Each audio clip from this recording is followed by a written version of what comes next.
Have you ever noticed what happens in the exact moment you sit down to begin something important? You arrange your desk, you open the blank page, you prepare to weave a complex narrative together, to analyze a difficult problem, or to finally focus on the deep work you care about. The intention is clear, but within seconds, before a single real thought is processed, your hand reaches for the phone. It is almost automatic, a phantom reflex.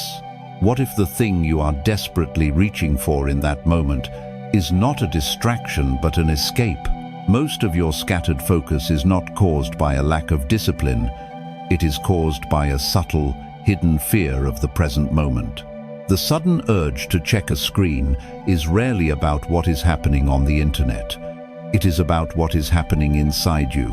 If you have ever felt emotionally exhausted by your own fractured attention, or invisible to yourself, because you cannot simply sit and be present with your own thoughts, this is for you. Stay until the end, because the final lesson may change the way you see this modern pain forever. We live in a world where doing only one thing feels terrifying. We sit down to work, perhaps to map out a detailed project, write a deep analysis, or untangle a heavy financial reality. Immediately, the friction of the task appears. It demands our absolute presence. It demands that we sit with the discomfort of not knowing the answer right away. And in that slight, quiet friction, a subtle panic arises. We reach out. We touch the glass screen to silence the silence. Buddhist wisdom teaches us about the restless nature of the untrained mind. There is an ancient concept often described as the monkey mind, swinging wildly from branch to branch, terrified of resting on the ground. In Buddhist thought, this restlessness is not a flaw, it is a habit of avoidance. We are taught that attachment to comfort causes suffering. When we face the blank page or the quiet room, we experience a mild discomfort, and we immediately seek to attach ourselves to a distraction to escape it. Imagine a small bird trapped inside a cage. The door is wide open, leading out into a vast, clear sky. But instead of flying through the opening, the bird flutters frantically against the iron bars, looking for a smaller, easier way out. It exhausts itself fighting the cage, ignoring the quiet freedom right in front of it. Our attention is that bird. When we sit down to focus, the stillness of the work is the open door. But instead of walking through it, our mind flutters wildly against the bars, looking for the familiar, noisy confinement of a screen. Think about your own daily routine. You sit at your desk to craft a story, to analyze a system of events, or to build something meaningful. You look at the screen. The emptiness of the work ahead feels heavy. The phone sits just inches away, offering a quick burst of easy information, a momentary release from the pressure of creation. It feels like a small reward, but it is actually a subtle retreat. Ask yourself, what are you actually trying to avoid in that split second before your hand moves? What are you afraid will happen if you simply sit in the quiet friction for 1 minute longer?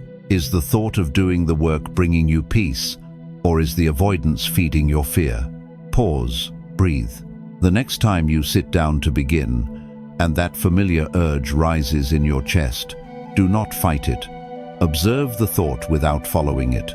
Let the feeling of restlessness rise like a wave, peak and break, without letting it sweep you away.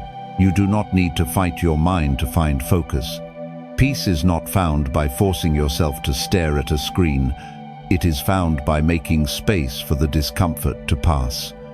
But letting go of that immediate reaction is only the first step, because beneath every sudden urge to escape is a deeper restlessness waiting to be understood.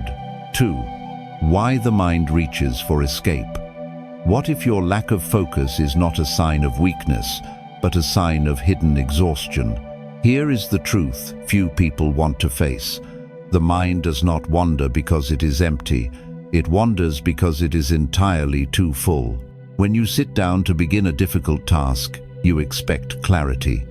You expect your mind to quietly organize your thoughts and execute your plan. But instead, the moment the room gets quiet, the internal noise grows deafening. You start replaying a tense conversation from yesterday. You worry about a future event that has not even happened.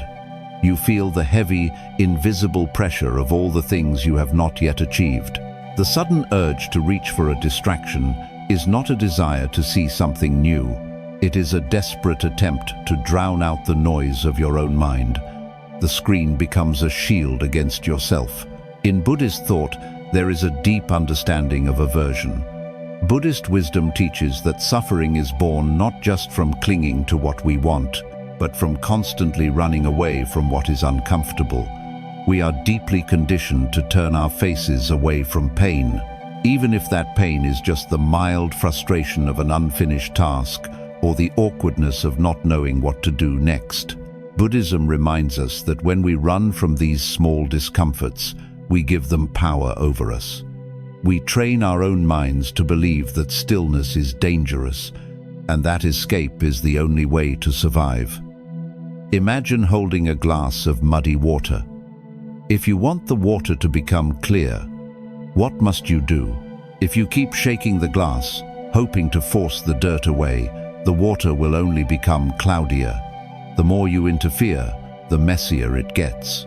The only way to find clarity is to set the glass down on a quiet table. You must allow the water to simply sit in stillness. Over time, without any force or frantic effort, the mud slowly sinks to the bottom and the water becomes perfectly clear. Your mind is that glass of water. The mud is your daily stress, your fear of failure, your unspoken anxieties, and your hidden fatigue. Every time you reach for your phone to escape the quiet friction of the present moment, you are shaking the glass. You are keeping the mud swirling in the water because you are afraid of what you might see when it finally settles. We do this at our desks, in our relationships, and in our lonely hours. We fill every silent gap with noise because we are afraid to look at the mud resting at the bottom of our own hearts. Think about your own life. The next time you feel the sharp, sudden impulse to pull away from your work and look at a screen, pause for just one moment. Ask yourself, what am I actually running away from? Is the work truly that unbearable, or is there a quiet ache, a hidden fatigue that I am refusing to acknowledge? What are you afraid will surface if you let the water settle? Do not fight the mud. Pause. Breathe. Observe the discomfort without judging it. Let the feeling of wanting to escape rise up, hang in the air, and slowly fade away. You do not have to obey every urgent command your mind gives you. Let the thought pass like a cloud drifting across the sky. Because true focus does not come from bullying yourself into submission. It comes from having the courage to let the water settle. But to do that, we must first gently look at the shadows we are trying so hard to outrun, and this is where the next truth begins. 3. What we are actually running from. Here is the truth few people want to face. The distraction is not your enemy. It is a messenger. When you sit down and feel the immediate urge to look away, you tell yourself you are just procrastinating. You tell yourself it is a lack of discipline. But if you look closely at the exact second your hand reaches for the screen, you will find something much heavier. You are avoiding the sheer scale of what you are trying to build. When you are managing the logistics of a massive project, perhaps, drafting a sprawling, multi-part narrative, or untangling a complex system with a heavy, invisible cost, the weight of all those moving parts creates immense friction. You feel the vast distance between the blank page and the finished masterpiece. And in that distance, doubt lives. You are not running from the work. You are running from the fear that you might not be entirely capable of finishing it. Buddhist wisdom teaches that much of our suffering comes from our attachment to an idealized future. We want the finished outcome. We want the destination without the difficult, sweaty reality of walking the path. In Buddhist thought, this is the root of deep unrest. We suffer because the present moment, messy, difficult, and unresolved, does not match our fantasy of effortless success.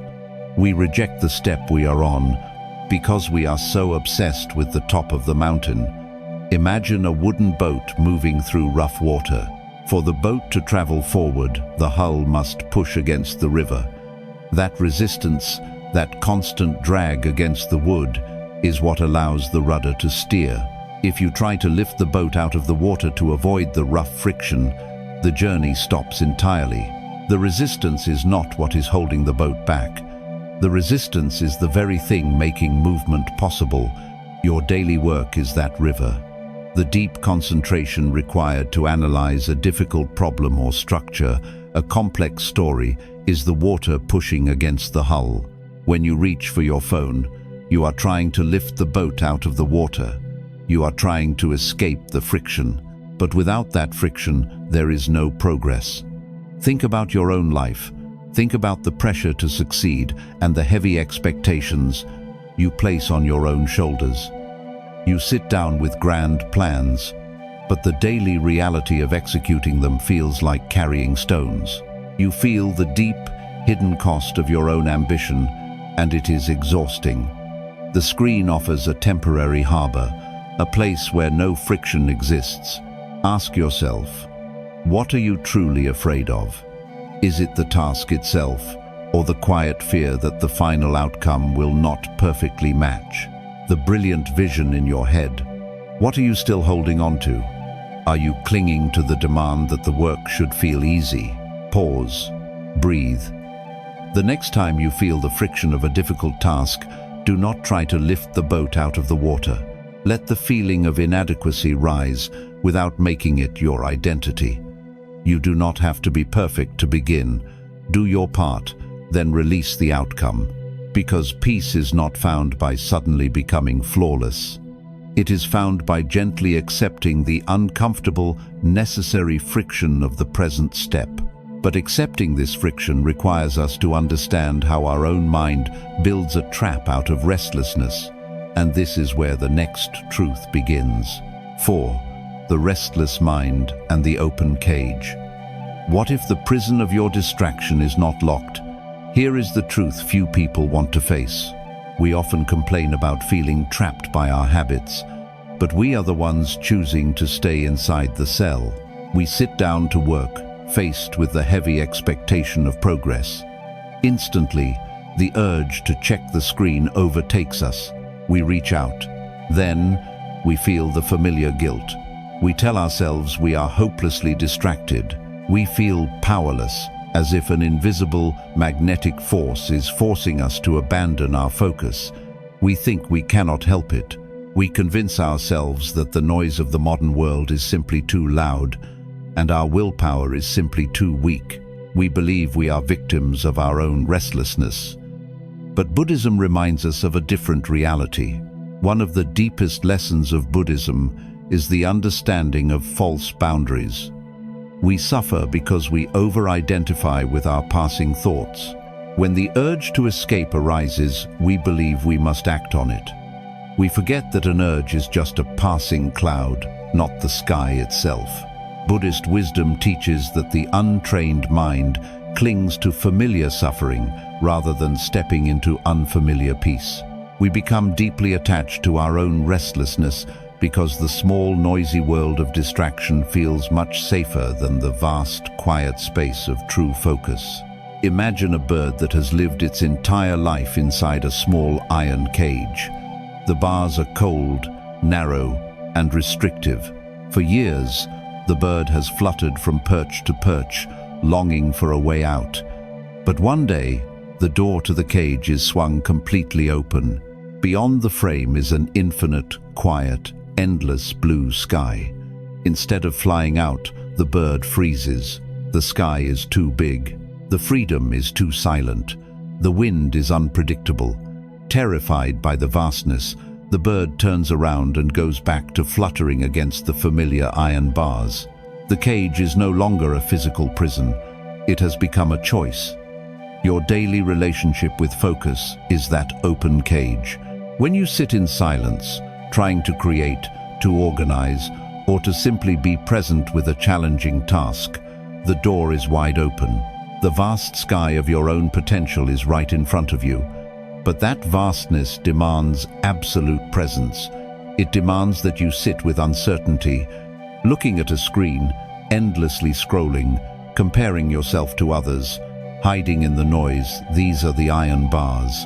They are ultimately painful, and they leave you feeling emotionally exhausted, but they are incredibly familiar. We choose the small, dull ache of distraction because we are terrified of the quiet, towering freedom of deep work. Think about your own life. When you reach for your phone instead of facing the quiet friction of the task, are you actually trapped? Or are you simply a bird refusing to look at the open sky? Ask yourself, what are you still holding on to? What are you afraid will happen if you finally fly out of the familiar cage and sit in the absolute silence of your own effort? Pause. Breathe. The next time you feel the sudden impulse to retreat into the noise, observe the thought without following it. Stop fighting the bars. You are already free. Let the fear of the open sky rise up and then let it pass. Because peace is not found by decorating the inside of your cage. It is found by daring to step into the quiet, open air. But stepping out requires us to abandon the two false methods we usually use to force ourselves forward. And this is where the next truth begins. 5. Why force and mood both fail us. What if the two main strategies you rely on to get things done are the exact reasons you feel so emotionally exhausted? Here is the truth few people want to face. When we realize we are endlessly distracted by our screens, we usually swing violently between two extremes. We try to force our way through the work using sheer willpower and harsh discipline, berating ourselves into submission. We grit our teeth and treat the task like an enemy to be conquered. Or, on the other hand, we wait. We wait for the perfect mood, hoping that a sudden wave of inspiration will magically carry the heavy burden for us. Force makes the work feel like a punishment. Waiting for the mood makes the work feel like a distant dream. Both leave us feeling frustrated, empty, and entirely out of control. Buddhism teaches the profound concept of the middle way. It is the steady, quiet path between harsh self-punishment and careless indulgence. In Buddhist thought, aggressively forcing the mind creates a tight, brittle tension. The mind becomes rigid, and when it inevitably breaks under the pressure, it immediately reaches for a distraction to soothe the pain of that strict control. Conversely, waiting for the perfect mood is a form of attachment to pleasant feelings. It is an illusion. True practice is not about aggression, nor is it about passive waiting. It is about steady, gentle presence. Imagine a seed planted in the dark earth. If you want the seed to grow into a strong, resilient tree, you cannot grab the tiny green sprout and violently pull it upward. That is force. If you try to pull it, you will snap the fragile stem. But you also cannot simply ignore the seed and wait for a perfectly rainy mood to water it whenever you finally feel inspired.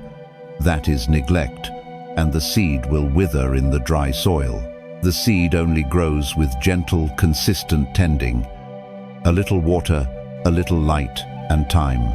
No violent pulling, no passive forgetting, just quietly showing up, day after day, regardless of the weather. Think about your own daily effort. You sit down to manage the heavy maintenance of your life, perhaps calculating the hidden, invisible costs of your future, or carefully structuring the logistics of a massive, complex project. When you try to yank the work out of yourself through guilt and force, your mind snaps back. It rebels, and you find yourself staring at your phone just to escape your own inner tyrant. But when you wait until you feel perfectly motivated to begin, the calendar pages turn, the logistical details pile up, and you feel entirely behind. We punish ourselves with force and we betray ourselves with mood. Ask yourself, are you trying to aggressively pull the sprout out of the dirt, or are you passively waiting for the weather to do your job for you? What would happen if you stopped demanding perfection from your energy and simply offered your quiet, steady presence? Pause, breathe. Do not force the door open, but do not walk away from it either. Stop trying to conquer the task. Just sit with it. Let the initial resistance be there without fighting it, and without letting it dictate your actions. Because peace is not found in dominating your mind, nor is it found in waiting for it to feel perfectly motivated. It is found in a relationship with yourself that is gentler than force, but stronger than mood. But to build this quiet strength, we must first learn how to stand in the tiny space between the urge to escape and the action of reaching out. And this is where the next truth begins. What if true strength looks nothing like effort? Here is the truth few people want to face. We have been deeply conditioned to believe that if something is not exhausting, we are not trying hard enough. We believe that focus requires tension. When you sit down to focus on your work, you likely bring a quiet hostility to the desk. You treat your own attention as a wild animal that must be tamed. If your mind wanders to a past hurt, a frustrating conversation, or the quiet fear that you are entirely behind in life, you get angry at yourself. You tighten your grip. You tell yourself to focus, pushing the distraction away with sheer frustration. But this inner conflict only creates more noise. The harder you grip the wheel, the more exhausted you become. You are fighting a daily war against your own nature, and in that endless war, every single urge to check a screen feels like a heavy, personal defeat. Buddhist wisdom teaches that there is a different kind of power. It is often described as the middle way, but at its emotional core, it is the practice of gentle strength. In Buddhist thought, true focus is not an act of violent discipline. Non-attachment does not mean you stop caring about your work. It means engaging deeply with the task without strangling it. Buddhism reminds us that the mind naturally flows. When a distracting thought arises, you do not punish it, nor do you blindly chase it. You simply observe it and gently guide your attention back. You stop fighting the current and learn how to swim within it. Imagine trying to hold a handful of dry, fine sand. If you open your hand completely, flattening your palm to the sky, the wind will simply blow the sand away.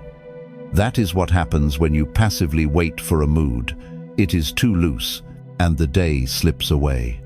But if you panic, terrified of losing control, and squeeze your fist as tightly as you possibly can, the pressure will force the sand to slip violently through the cracks of your tense fingers.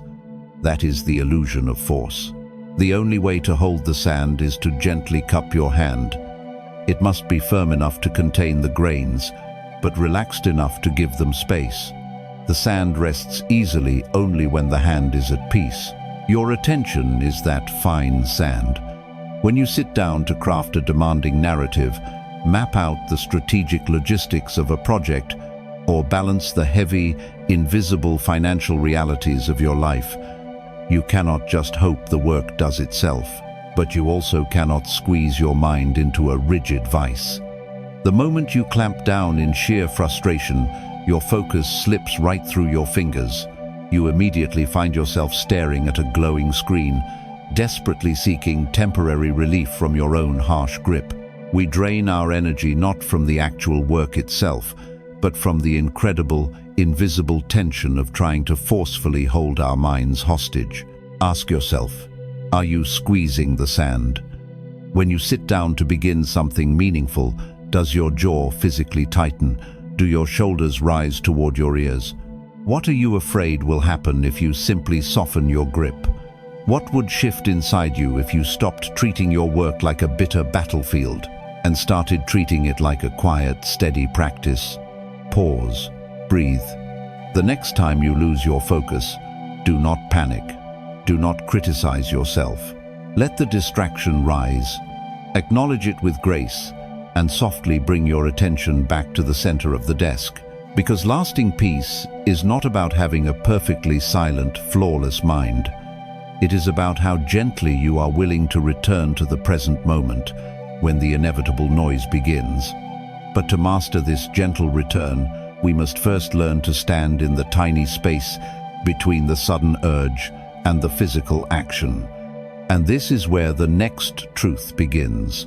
7. The sacred pause before the reach. What if the most important moment of your entire day lasts for only a single second? Here is the truth few people want to face. You are not truly controlled by your screen, and you are not bound by your distractions. You are controlled by a tiny, almost invisible sliver of time that you rush right past. We tend to think of distraction as a long, drawn-out failure. We look at the clock and lament the hour we just lost. But the loss of focus does not begin when you are 20 minutes deep into scrolling. It begins in the microsecond before your hand moves. You sit at your desk to do the difficult, meaningful work. A feeling of friction arises.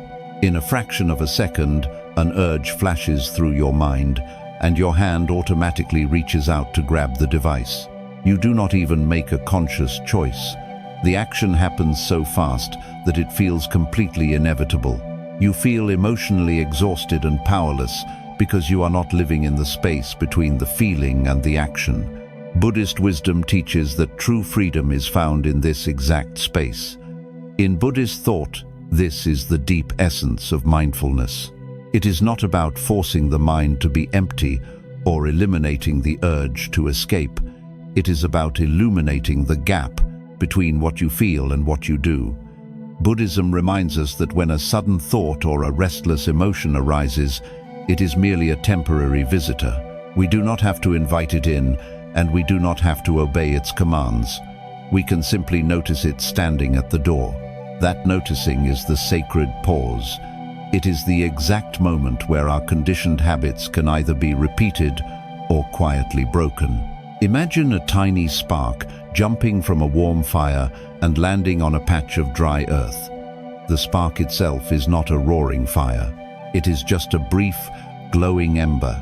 If you immediately rush toward it, blowing on it or feeding it with dry leaves, the fire will catch and spread out of control. But if you simply step back, if you do absolutely nothing but watch, the spark will glow intensely for a few seconds and then quietly fade into cold ash. The spark is not the danger. Our reaction to the spark is the danger. The sudden urge to reach for your phone is that spark. When you sit down to outline a complex narrative or to confront the heavy, invisible realities of a long-term goal, the friction of the effort creates a spark of anxiety. The urge loudly says, "Look away." When you immediately grab the device, you are blowing on the ember. You are turning a momentary passing feeling into a heavy, exhausting loss of focus. But in that exact second, before your hand touches the cold glass, you have a choice. You can let the spark sit there. You can feel the intense, uncomfortable heat of wanting to be distracted without actually moving your arm. Ask yourself, think about your own life and the exact second you usually surrender your attention. What does it physically feel like in your chest when the urge to reach out hits you? Are you running from the work, or are you just afraid to sit with the spark? What would shift inside you if you let that urge burn brightly for just one moment without doing anything to fix it? Pause. Breathe. The next time the sudden urge strikes, simply freeze. Do not fight the feeling, but do not move your hand. Let the spark glow. Watch it fade. Because peace is not the permanent absence of the urge to escape. It is the quiet power to stand perfectly still while the urge passes by. But discovering the sacred pause is only the doorway. What happens when you finally choose to walk through it and stay with the work? And this is where the next truth begins. Have you ever noticed how exhausting it feels to live in two places at once? We sit down to work, but our minds are scrolling through endless digital feeds. We eat our meals while watching videos. We speak to our families while silently listening for the chime of a notification. We call this modern efficiency. We genuinely believe we are doing more, but Buddhist wisdom reveals a much deeper, more uncomfortable truth. A divided mind is a suffering mind. Think about that. When you constantly split your attention, you do not double your productivity. You simply halve your presence. You scatter your energy like seeds, thrown onto hard rock, wondering why nothing takes root, and wondering why you feel so completely drained at the end of the day. We have forgotten how to rest in the action itself. We are so afraid of missing out on the world that we end up missing out on our own lives. In the Zen tradition, there is a very simple teaching. When you walk, just walk. When you eat, just eat. When you sit down to work, just work. It sounds almost too simple for our complicated, fast-paced reality. But within this pure simplicity lies a profound and quiet joy.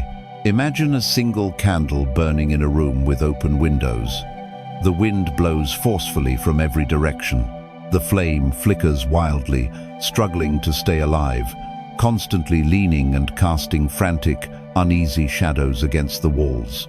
This is your mind when it is constantly pulled by notifications, alerts, and the sudden, reflexive urge to reach for a screen. Now, imagine quietly walking around the room and closing the windows, one by one. The wind stops. The flame settles. It burns tall, steady, and bright. When the windows of distraction are closed, your energy is no longer wasted on fighting the wind. It is entirely devoted to the light. It illuminates the entire room without effort. This is the quiet joy of doing one thing. When you commit entirely to the task in front of you, whether it is writing a difficult email, reading a book, or simply washing the dishes, something beautiful happens. The resistance fades. The heavy struggle drops away. The task ceases to be a burden and becomes a quiet meditation. You begin to notice the rhythm of your own typing, the shape of your thoughts forming, the subtle satisfaction of a completed sentence. You stop fighting the moment, and you begin to flow naturally with it. The mundane suddenly becomes sacred. Ask yourself, when was the last time you did just one thing without a screen glowing in the corner of your eye, without a voice filling the background silence, without the subtle, nagging tension of waiting for a message to arrive? We have been conditioned to fear the quietness of single focus. We mistake this stillness for boredom, but boredom is just the restless mind demanding to be entertained. If you can sit gently with that feeling, if you can refuse to pick up the phone when the urge strikes, the restlessness will eventually pass. And what is left behind is a deep, anchoring peace. Stop, breathe, let that sink in. There is a strange kind of freedom in letting the rest of the world disappear for a little while. You do not have to be available to everyone at all times. You are allowed to draw a circle around yourself and the task in front of you. You are allowed to quietly say, for this hour, nothing else matters. Focus is not just a tool for getting things done. It is a profound act of deep self-respect. It is how you honor your own time and your own energy. When you give your full attention to what you are doing, you are telling yourself that your life matters. But what happens when the work is finally done and the silence remains? What happens when the mind realizes it no longer needs to run anywhere at all? This is where the final truth begins. Let us return to that exact moment where this journey began. You are sitting down to work. The blank page, the difficult project, or the unstarted task stares back at you. And in that quiet space, the familiar tension rises in your chest. Your hand twitches.